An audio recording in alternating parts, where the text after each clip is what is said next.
नमस्ते नेवरी च्यानलमा सबैलाई स्वागत छ। आज म बनाउन जान्दैछु चिकनको अचार।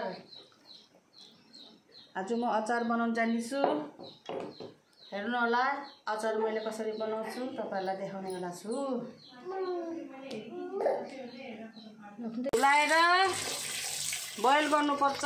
बोइल गरेपछि यसको पिस मसिनो गरेर निकालेर फ्राई गरेर बनाउनु पर्छ। मासु बोइल गर्दैछु। यस्तो भयो भने अनि निकाल्नु पर्छ। यो तलको हो, अलि माथिको चाहिँ पल्टी गरेर अलि गरम बोइल हुन दिने हो। त्यहाँबाट निकालेर मसिनो गरेर केलाउनु पर्छ। मासु बोइल भयो, अब यसलाई निकाल्ने हो। यसलाई निकालेर यो पानी फेकेर अलि ठन्डा पानी हालेर यसलाई ठन्डा गर्ने हो।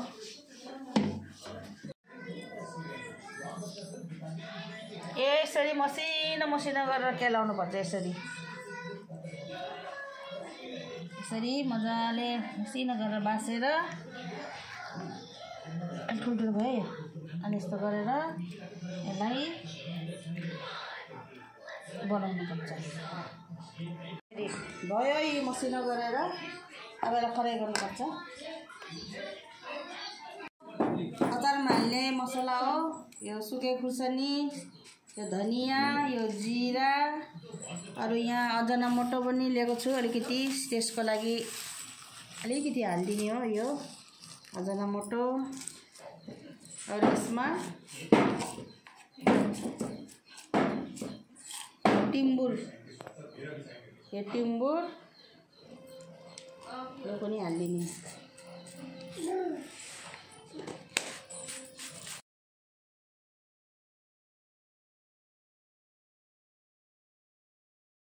खुर्सानीलाई यसरी भुट्नु पर्छ।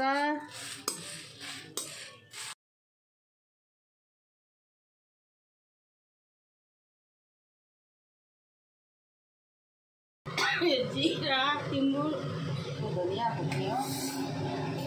यसमा अलिकति गोलमरिच पनि हालिदिने हो।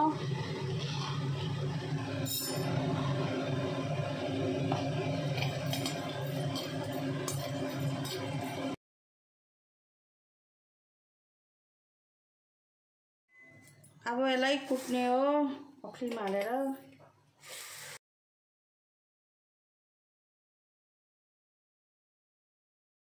अब तेल गरम हुँदैछ, यसमा मासु लाउने हो। अब फ्राई गर्नुलाई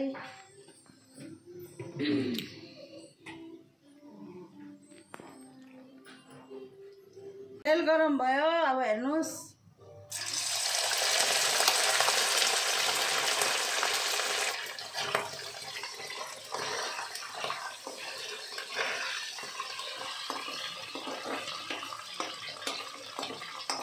यसलाई अब फ्राई गर्नु पर्छ। यसलाई अलिकति रातो हल्का गोल्डन कलरको बनाउनु पर्छ। धेरै कडा फ्राई गर्यो भने नि फेरि चपाउनु सकिन्न। त्यही कारण अलि हल्का फ्राई गरेर गोल्डन बनाएर निकाल्नु पर्छ।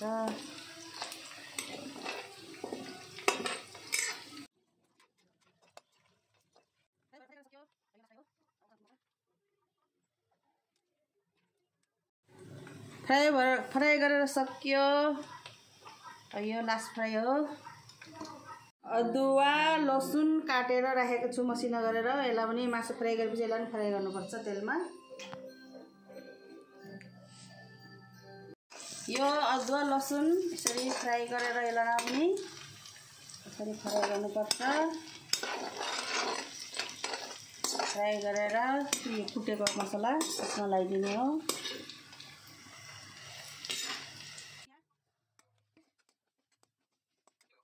निमक स्वाद अनुसारको,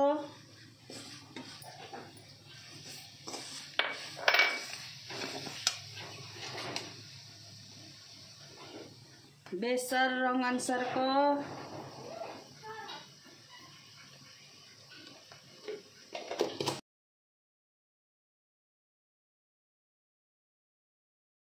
मसला अदुवा लसुन हल्दी नुन सबै लगाइदिए। अब यसलाई फ्राई गर्नुपर्छ यसरी। हेर्नुहोस् होला भिनेगर 2 ढक्कन जस्तो लगाइदिनुपर्छ।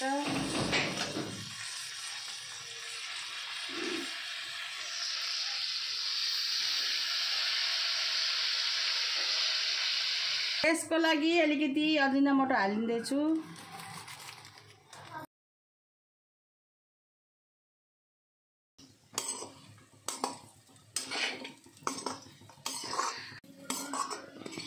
चिकनको अचार रेडी मेरो।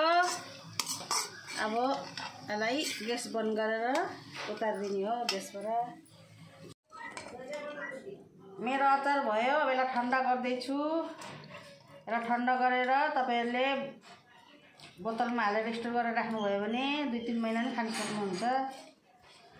भिनेगर सिनेगर हालेर बनायो भने। हेर्नु होला यसलाई ठन्डा गर्दैछु। यसलाई डब्बामा भरेर स्टोर गरेर राख्ने हो। कहिले कहिले खान मन लाग्दाखेरि निकाल्दै खायो। मेरो चिकनको अचार तयार भयो। म यस्तै गरेर तपाईहरुले लाइक सब्स्क्राइब गरिदिनु होला। यस्तै नयाँ नयाँ रेसिपीहरु बनाएर अचारको के को फेसपेकको सब्जीहरुको डिशहरु के को बनाएर मोबाइलमा हाल्छु ब्लगमा। तपाईहरुको प्यार दिइराख्नु होला।